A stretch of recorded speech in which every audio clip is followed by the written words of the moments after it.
So, in my travels, I've been blessed to connect with a wide variety of people who work in liberation spaces for people of African ancestry. Over the last 10 years, that family has expanded to those who do earthwork. And when I say earthwork, I mean these are people who are farmers, who are gardeners, who are seed savers, who are outdoor educators, who are conservationists, who are environmentalists. These are folks that are overtly, intentionally, and deliberately connecting their narrative to the land, right? And the planet on which we find ourselves. So, it's important for us to see a variety of narratives in this space, contemporary, mainstream, will have you believe that people of African ancestry don't care about the land, right? Or are not involved in environmental justice or stewardship work or even in agriculture, right? But what I've experienced is that couldn't be further from the truth, right? So the first person I'd like to bring up to the stage with me is a amazing young man that I've met within the last 6 months, brother Michael Carter from Virginia State University Small Farm Outreach. Y'all give it up for Michael Carter.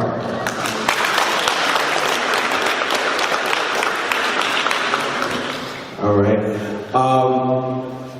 And then I have another brother that I've crossed paths with in my travels up and down Highway 95. Brother named Xavier Brown. Xavier, are you around? Where you at? All right, my brother Xavier Brown from Soil Generation, Black Dirt Collective, and a bunch of other things. I'm gonna let him introduce himself. Is she here? Okay, and we got some other folks that are joining us as they walk in. So what I'm gonna do first is I'm gonna let y'all introduce yourselves because I do horrible jobs at introducing people. I have things that I feel are important, but I'd rather folks introduce themselves. So Michael, I'm gonna give it to you, and the first question I'm gonna ask you, after you introduce yourself, tell people who you are, where you work, and what kind of work you do. Let people know, or at least imagine or take a moment to think back to what your earliest memory of being outdoors was and what that meant to you. Is that good? All right, let's do it. Good evening. How's everybody? But first, I'd like to give all honor and praise to the Creator, the ancestors, the bunch of soldiers who stand. Without them, we would have no us. My name is Michael Carter, Jr. with Virginia State University Small Farm Outreach Program. I'm like a 13th generation farmer. My people farm, and then all my census records and slave documents I've discovered say my people farm, and my people farm in Africa, and this is what we do. My first experience with agriculture, my father's an agriculture teacher, so I started out in the womb with the seed planting in it. My godfather's an agriculture, his father was an agriculture professor. So when my first experience with agriculture and soil, I hated it. I absolutely opposed and disliked the sweat, dirty hands, the sweat, the not being able to play basketball with your friends because you got to go pick things and plant seeds. And so I absolutely despised it. I told myself I would never be in agriculture. And I lied to myself. So that's my first experience with it. And, when it's in your soul, when it's in your genes, when it's in your cells, you can't get away from it. No matter what you have tried to do, whatever you try to do, you can't get away from it. So that's my first experience with agriculture and soil. Thank you. Yeah, I gave it up for Michael Carter.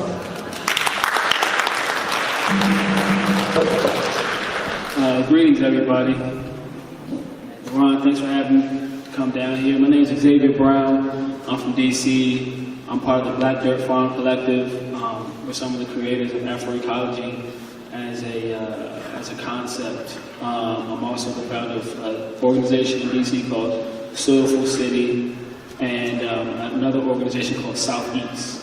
And so, what was the question again? Just tell us a little bit about yourself, but in the context of the earliest memory of being outdoors and what that meant for you. For sure.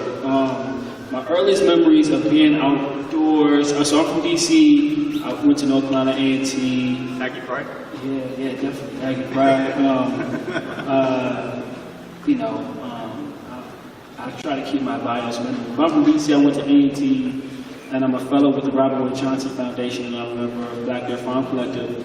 Some of my earliest memories of being outside, my father used to always take us on like these long hikes through the parks in DC, like Rock Creek Park, and we would just be walking around for hours and hours.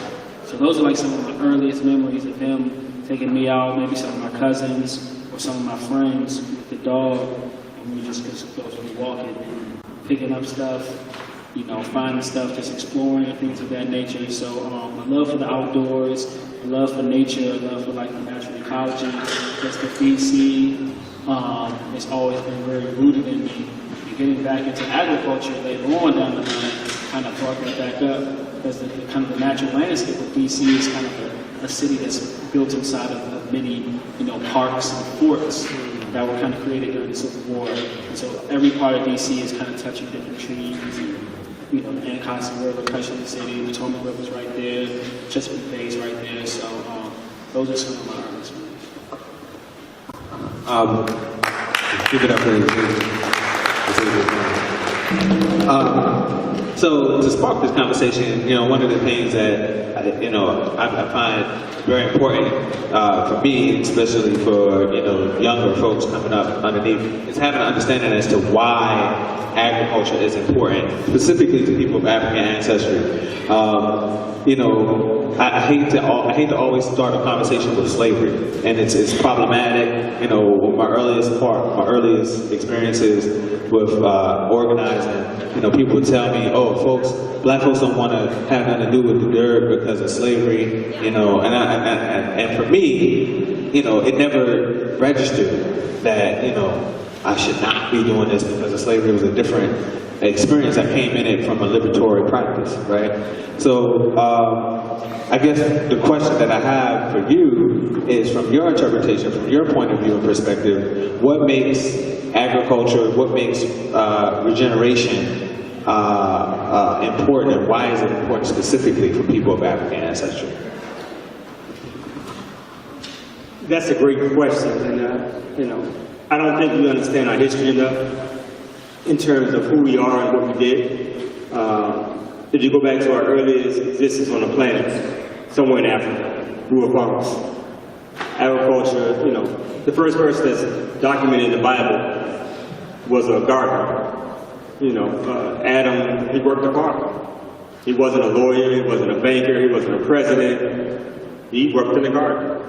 And if the Creator decided that this individual should be doing this, then what more of it is us thinking different? As we go throughout history, either the Bible, the Quran, the book of the coming forth by day and by night, our streams and our empires were built around agriculture. We learn about the Nile Valley civilization and the rise and fall of the Nile River. And in that rise and fall of the Nile River, they built gigantic civilization based upon what? Agriculture. And as we move throughout Africa, we've always found that agriculture was always our strength. And even when we got to this point of this part of the leg of our story, in terms of the enslavement and kidnapping of Africans, they picked out agriculture. The amount of soil we moved during making rice mounds in South Carolina was equivalent to that of the Great Pyramid. So we were still moving earth, still creating in and of itself. And this country is built upon agriculture. So if you think about all the early agricultural benefits of this country, sugarcane, cotton, tobacco, they were all, people profited from this. It's just that because we didn't profit from it as African Americans or African descent, we don't necessarily see the value of it.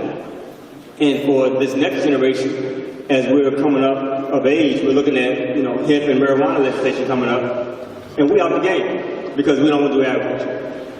And so you bind it to somebody else who don't look like you. but you're not growing it. You're going to jail for it, but you're not growing it. I mean, I don't know anybody who has went to jail for growing weed. I've seen a whole lot of folks get caught with selling it. But where do you think the money really comes from?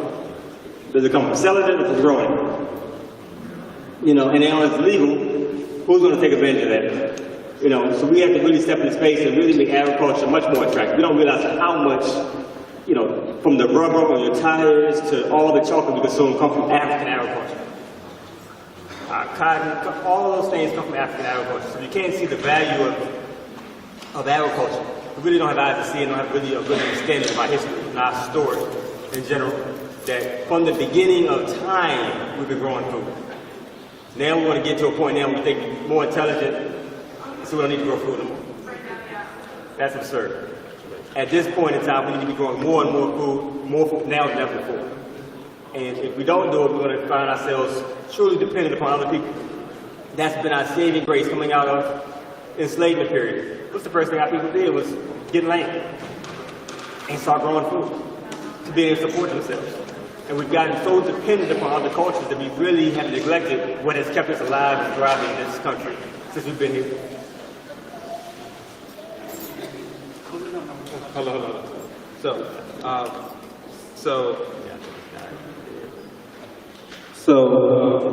As I said, I had some other folks that were going to be jumping on the panel with us.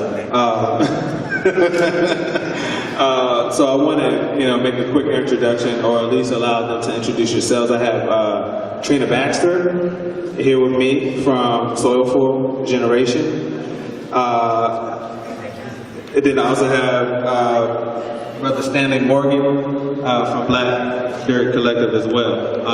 So I'm going to switch seats with you, so you can get right here, right? I was going to do that.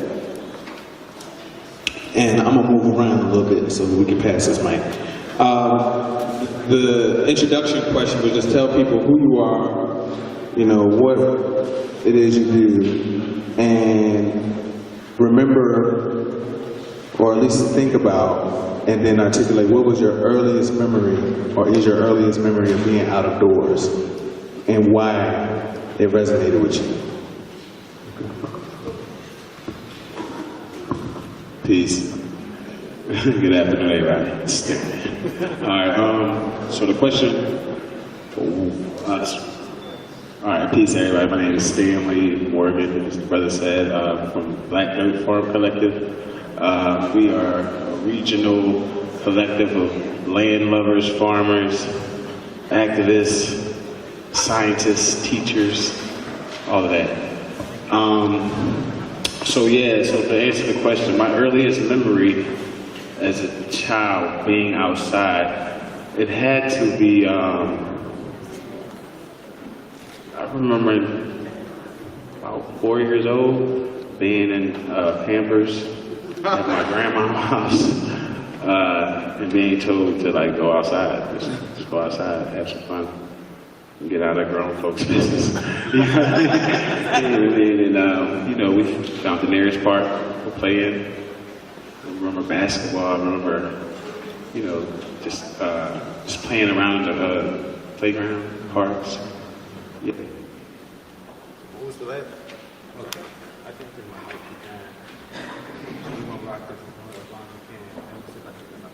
All right.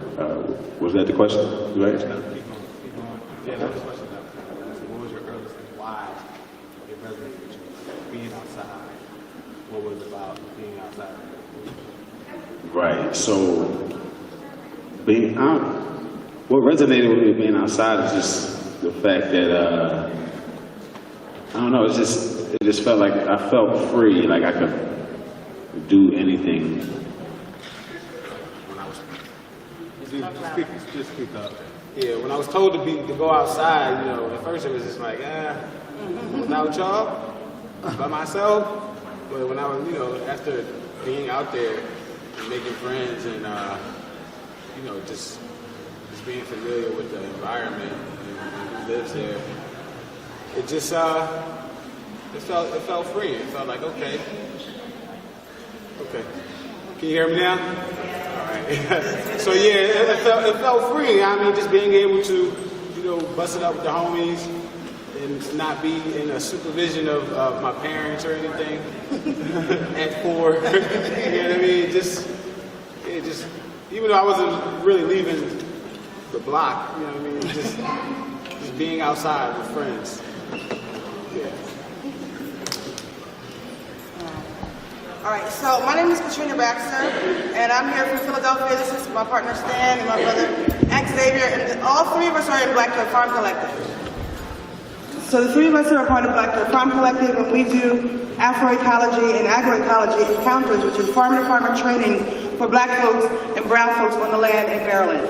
And so we've been doing that together for about 4 years. We also, both of us belong to a coalition called Soil Generation in Philadelphia. And in Philadelphia, we organize Black farmers in the city to come together and share resources and do political education. And we also forward policy in the city. We do a lot of work around access to land for Black folks, because as you know, in most cities, we have a lot of folks been growing for decades in the city, but we don't actually have ownership of that land or in a collective way or anyway. And so a lot of our farms or our gardens in the city of Philadelphia are on land that is not owned by the folks who are working the land. So that's a lot of the work that we do. And so my first experience on the land, I don't think that I can remember my first experience in the land. I actually grew up in the suburbs, so there was a lot of, so we had grass, and we had, I remember when I was a child, every yard had a fruit tree in it, right? And a different, someone had a grapevine, and someone had, but I think by the time I was in middle school, all of them were gone, and it was interesting to me how little we cared and how little we valued what we had. And I think a lot of the folks were homeowners, and they just didn't want to deal with bees and cleaning up because it was such a task, just one tree. But the majority of us come from agrarian backgrounds, right? And we had orchards, and my family actually grew up. My family is from Goochland, which is about 60 miles from here. So my great-great-grandfather had a farm, and he had a huge orchard, and everyone in the town, sort of coexisted in a way where it was two farmers and two farms, two families who had a lot of land and helped everyone else in the community, right? So those are sort of what we're trying to get back to now when we're re-agrarianizing the movement of young people who are coming into farming. We're going into farming now. So my first experience, I guess, on the land was as a child, but that just stayed with me throughout my life. So the question that y'all jumped in when y'all came in, we were on, was why do we feel, why do you feel agriculture is important, and why is it important to reconnect, people of African ancestry to, agriculture, to regeneration, to, ecology, in a very intentional and deliberate way? Yeah, so I believe that agriculture is important for all folks, and most important to Black folks, because that's our source, right? That connects us back to the land, that allows us to remember why we are here, where we come from. It gives us a clear understanding on, some of the ways we learn to be by, understanding how nature and the land that we stand on is working. You know what I mean? So I feel like it's just ancestral knowledge that us all as Africans need, to press on to survive in this realm right here. Yeah, it was good. I appreciate what the gentleman was saying. I was coming in, the brother was talking, and everything you said spoke to me, right? So understanding that as agrarian people, historically, we've been, as you said, growing land. And, one of the things that I like to talk about all the time is that women created agriculture, right? So women who were hearth and home keepers, who were watching the plants grow every year and watching the seed fall, and were able to understand that actually this thing happens all the time. Maybe it makes sense if I take this and put it here, this will grow as well. So agriculture came from women, Black women from Africa, to be very specific. And so that is something that I need to make sure that I say, and every every time that I speak, so that we're understanding that this is something that's a part of us, part of our history and a part of our culture, and that we should be honoring that part of our culture. And so one of the things that I think is really important when we talk about the reconnection to land is because our experience in this country through enslavement has caused us to be disconnected to we've had a troublesome relationship with the land, right? So in one way, the land has caused us a lot of trauma, right? And in another way, we also know that the land is part of our healing. So I think that with understanding that the complexity of which we live in this and exist in this country, and also the complexity of the relationship that we have with land, is a really important thing for us to hold up as we go back onto the land, and also to honor when we're thinking about what it is the work it is that we're doing on the land, right? So we are trying to reconnect to our ancestors, to our lineage, and to the things that make us whole, which we already know. Like, you know, now there's like all these studies that say if you put your hands in the soil, you heal. But I think we knew that already, right? And sometimes I work with young people over the years, and you know, the first thing they say when we try to bring them on the farm is like, nah, I'm not messing with no dirt, and I don't want to see no bugs, no worms. And literally within weeks of working on the ground, their whole attitude, you know, their whole behavior towards the thing has changed because they didn't realize that even without even knowing, there's healing in the soil, right? So there's so much to gain from just putting your hands in the soil alone, that the organizing that comes along in the spaces that we're on contribute to that. The political education, what they learn and how they connect to their ancestral lineage is a part of all the growing that happens on the urban farms that we have, and also the rural farmers that I know, small farmers that I know who are farming the land in a certain way. So I think that we understand the enormity, actually, of the importance of us going back to land, and also of our disconnection from land as we've migrated north, as black folks, as we migrated north, and sort of having that distance even more so. Now people are realizing and remembering that my grandmother had a garden. And you know what, we did have tomatoes, and she did used to make me go out there and pick green beans or shuck peas. And we remember, and as we remember that, you know, that comes back, for me, it has been a revival of understanding who I am as a person, with regards to my heritage, but also with regards to my humanness, right? And how important it is for us as living beings to be interconnected on the earth in so many different ways, and so many lessons that we get through the soil and through working the soil. So I'm ever grateful, you know, for the heritage that I carry, and for the ancestors who were able to bring me forth to this point here now, where we're all celebrating what it is to be re-agrarianized in the land. Good. Just to close it out, I think they kind of summed it up pretty well. There's some two quotes that came up with what Katrina that brought up to me. There's an elder in D.C. named Bob O'Donoghue, who's a tall guy, 6'7", 6'6". It's like 70, maybe like 70 years old. But a quote that I guess everybody would attribute to him is that there's no culture without agriculture. And he always says that, and he always, you know, takes time to kind of reinforce that to you if you're in the black agrarian space in D.C., PG County, Maryland, Northern Virginia. And so, you know, what you said brought that up in me. Also, another member of our collective named Shakira, something else she said, she told me, she said it one time, and I thought it was brilliant, but she said that, you know, during the enslavement of Africans in this country, we confused what happened to us on the land with the land itself, you know? And so, just through that experience and that trauma, you know, we made that separation.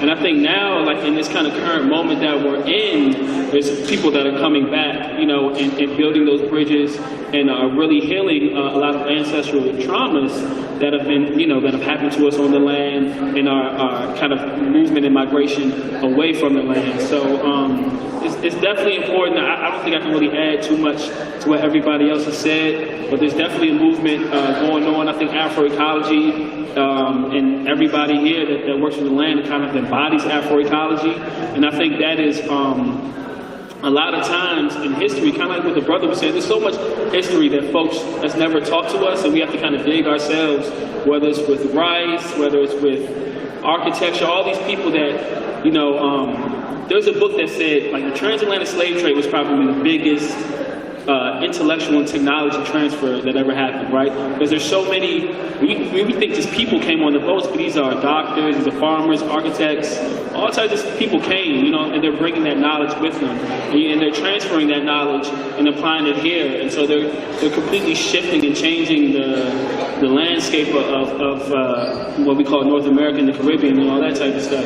So there's so much history, and I think with Afroecology, what we're doing is like really defining ourselves and defining our experience. I don't want to say for the first time ever, but for the first time that I know that, you know, defining it and sharing it, and just through technology and the way we're able to connect now, we can kind of blast it out to so many people, and people are able to kind of connect with the definition of Afroecology. And maybe, I guess, somebody could read it too. If people aren't familiar with the definition of Afroecology, that would probably be good for context. So we're going to circle back around to defining Afroecology in a minute, but I'm really, narratives are important to me, right? Because each individual comes with their own unique narrative and their own story, right? And, you know, your story is as unique as your DNA, right? But it's through story that we inspire others and people see themselves in our stories, right? So, you know, earlier when I opened up, I kind of told a little bit about my story and how I got into this work as it relates to, you know, farming, gardening, food systems, you know, that it was rooted in this cultural identity work first, and then kind of by accident, I almost say by fate, you know, I ended up digging in the soil, right? But I want to get your, like, what brought you to this work? I want to hear.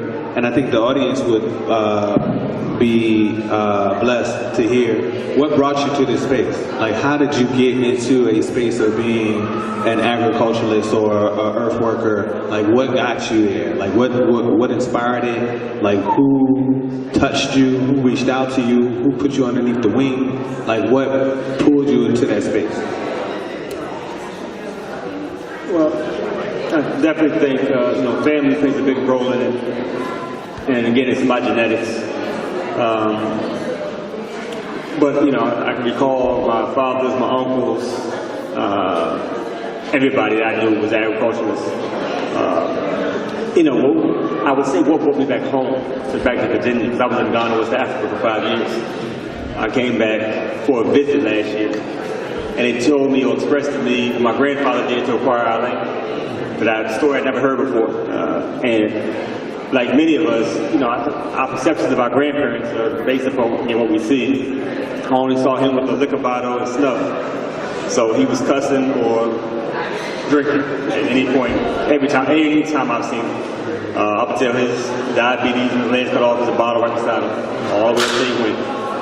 But he's a World War II vet. And apparently, he got drafted to go to World War II at 18 years old, him and 2 brothers. And in their wisdom, in their lack of education, they sent back their World War II checks to my great-grandmother to buy the land, 185 acres. Sacrifice, and then understanding his story and his trauma. He buried individuals in the war. You know, he wasn't an infantry guy. He just dealt with dead bodies for 2 years, burying individuals day after day, not knowing that was going to be your brother that you're going to have to bury. You know. And, you know, his story touched me to make me say, okay, I got to come back home and really help. I can't deal with this. I mean, and then hearing even more about his story. In 1968, April 1st, 1968, him and his brother, after they acquired the land with the money that they acquired from the World War II, he died on a tractor on the farm. You know what I'm saying? And having to deal with that trauma. And I can see why he ended up, you know, self-medicating himself so much because of the trauma of the land, but also keeping the land, making sure that we had the land.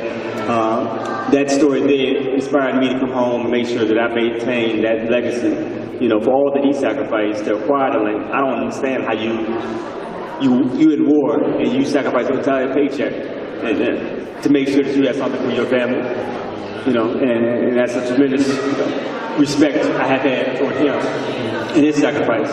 And for my father, my uncles, and all them to maintain it. And they were looking for somebody to pass it on to, and I was like, Okay. I can't not do it. Thanks for that story, Rick.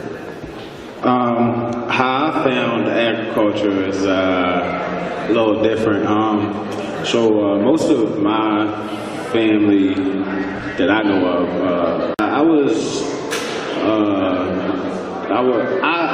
embody the troubled child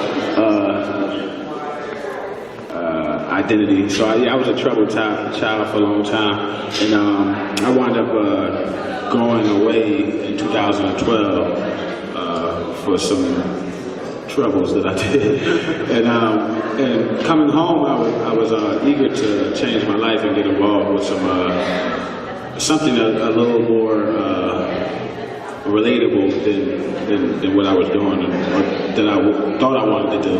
So once I got home, I immediately got involved in like this reentry program to try to better my life in some way. So the reentry program led me to this AmeriCorps program that was called Power Corps, and it was like beautification of my city, helping clean up some of the invasive trees and plants that were living in the area. And it gave me a chance to learn about different plant species and learn about some of the issues that was happening in my neighborhood and my community. So as I started to learn and hear about some of these issues, it sparked something in me to want to get involved and help a little more than what I've been doing. So I found the farm that I grew up near.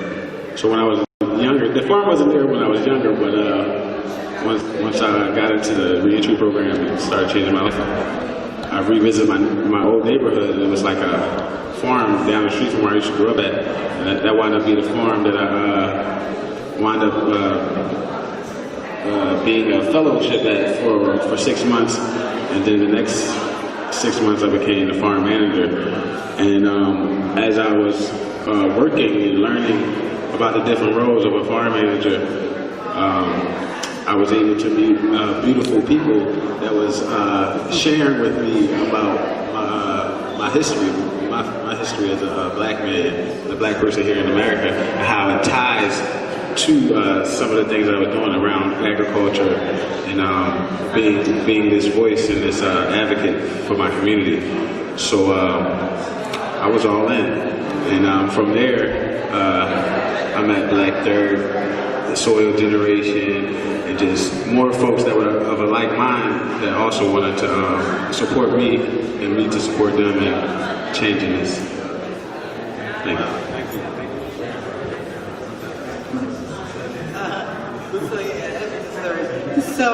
So he and I worked in the same firm for the last 3 years, and so for me, so my story is spiritual nature. So about 25 years ago, when I was sort of like, trying to figure out where I wanted to go spiritually, what path I wanted to be on, growing up in a Christian household, not really feeling like that was speaking to me as an adult, searching for something different, and what I found was earth-based religion, is what I call it. Or earth-based spirituality, and I think, and so at that point, when I understood how small I am to the reality of everything in the cosmos and the universe, but then how connected we all are to everything in the cosmos and the universe, and then how the Earth itself, herself, is a mirror, right, of all the goodness that's in the universe. I understood that was the path that was for me. And so as I journeyed my path, I say Jesus introduced me to his mother. That's my story. I'm sticking to it. And so as my journey went forward, and I've always been radical minded. I've always had radical politics. So in thinking about what is the fight I'm going to fight for, and our black community is riddled with all the isms that happen in America. They are also choosing a path would be important for me because there's so many things we can work on. We find ourselves divided and not being able to really fully do one thing. What spoke to me is that actually the basis of all of the isms is land, right? It's people's ability to not have land, people's desire to want land, people's, so in every way, the resources that are on the land, the resources that are in the land, are all the things that make up the isms that we're dealing with in society. And so it makes sense to me that I would work towards causes that would fight for land. And so that has been my journey for the last 20-something years, because that's what I understood for myself as a young person. Thank you. For me, this is about like 7, 8 years ago now. I was living in North Carolina at the time. I lost my job, so I moved back home to DC. And I really wasn't doing, I moved back home with my folks. I wasn't doing too much of anything. I was like just going to the go-go every night. I was partying every night. And,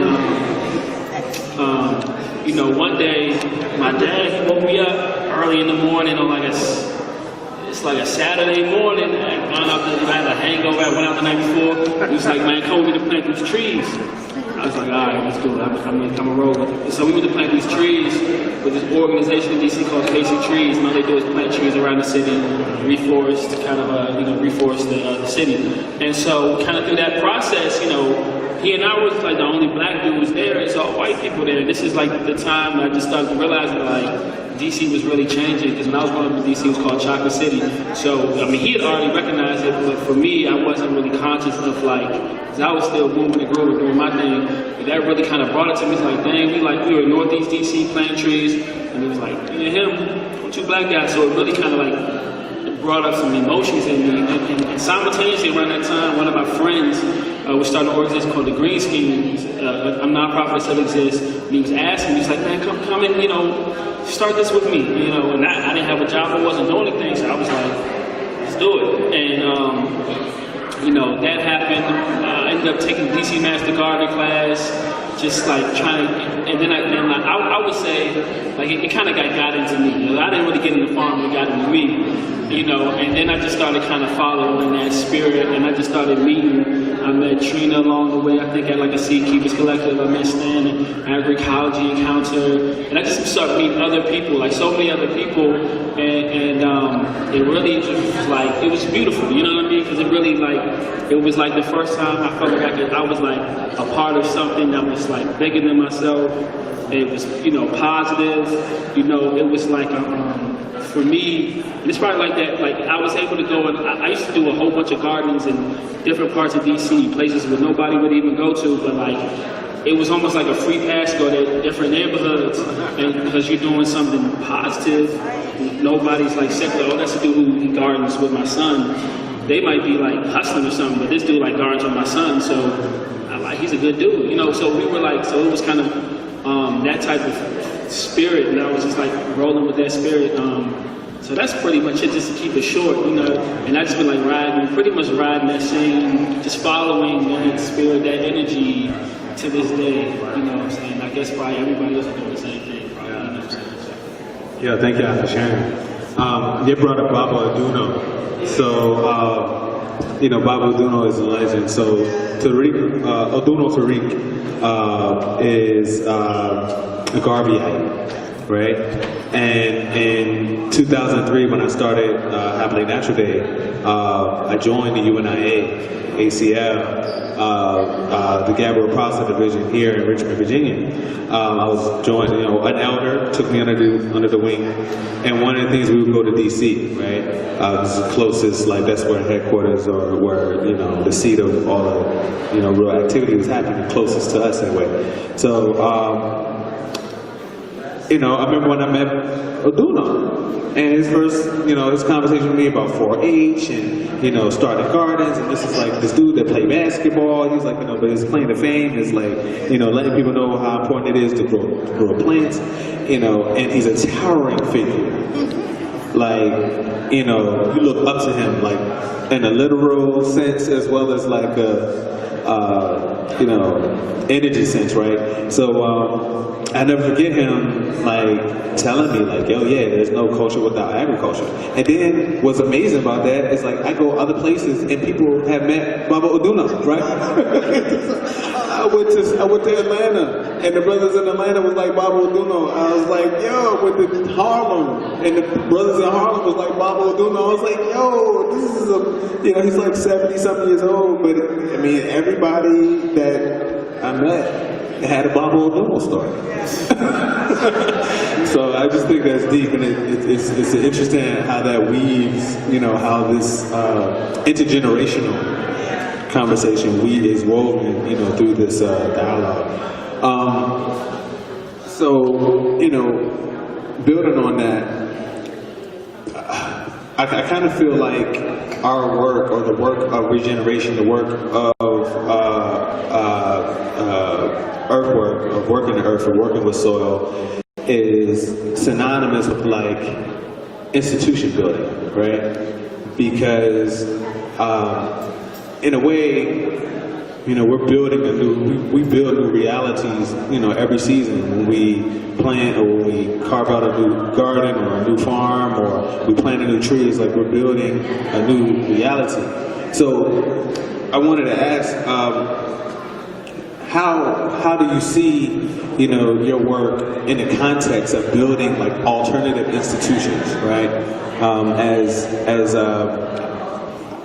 use the word activist upon myself because I've, before activists got the person of the year, like we was out here like in the streets doing work.